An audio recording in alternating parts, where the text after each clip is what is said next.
Hey folks, how's it going? This is Iron Seagull here, back with another Sims Info and Thoughts video.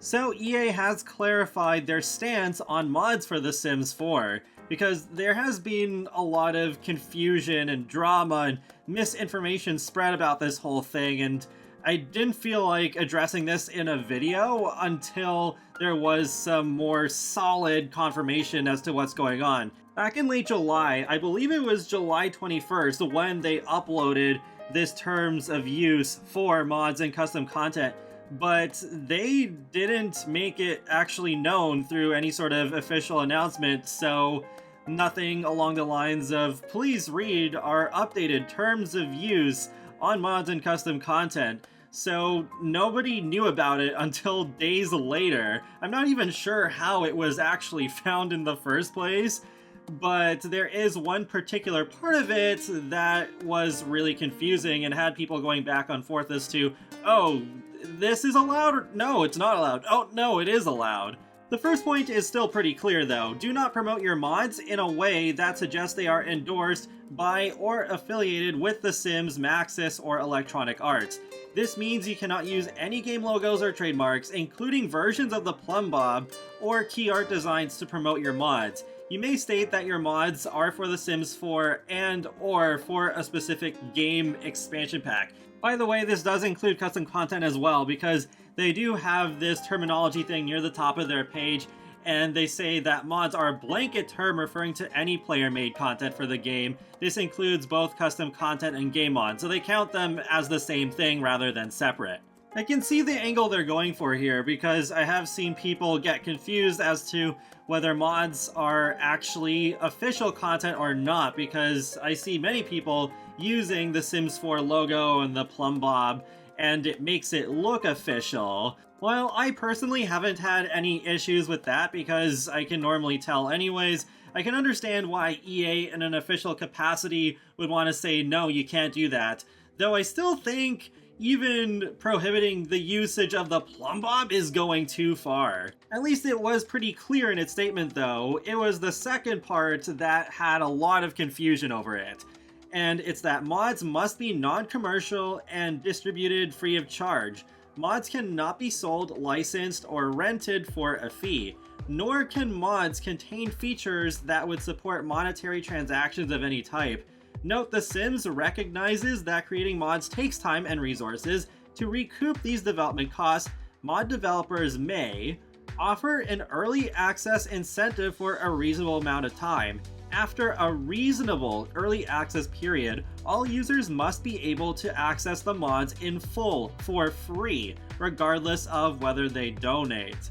However, this particular bullet point was actually not here at first, so it made it look like as if they were just completely against any sort of early access at all, even if it was just like a few days or something. However, there is still a little bit of confusion left in this bullet point, but we'll get back to that in a second here. The second bullet point says, run passive advertisements and requests for donations so long as they are limited to the mod website or distribution site and do not appear within the mod itself. Yeah, okay, that makes sense. And they do reserve the right to address any inappropriate mods that basically jeopardize the integrity of the Sims 4 gameplay or otherwise violates their user agreement. So apart from this being a more official statement than just a forum post from a Sims community manager years ago who no longer even works for the company anymore, nothing's changed, or has it? Because they say early access incentive for a reasonable amount of time. So that is subjective. What is reasonable? I think this is something that certain custom content creators could manipulate and say, well, I think several months or years is reasonable as long as I eventually, but possibly never, release custom content for free for everybody. So it is pretty confusing, I think. The only reason that I can think of as to why they would just say reasonable is that there are exceptions, like say Twisted Mexi's Create a World tool. That has been in Patreon early access for quite a while now.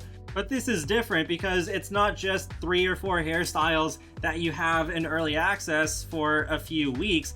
This is a whole program that is being developed over a long period of time.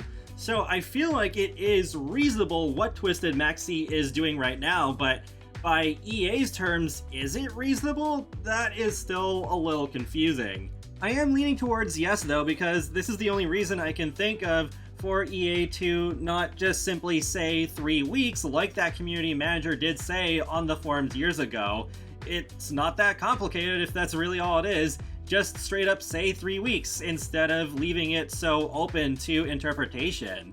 After all, leaving things open to interpretation is what caused so much confusion and drama over their official statement that did not include the mention of early access coverage. When it comes down to it though, the ultimate question is EA going to actually enforce this?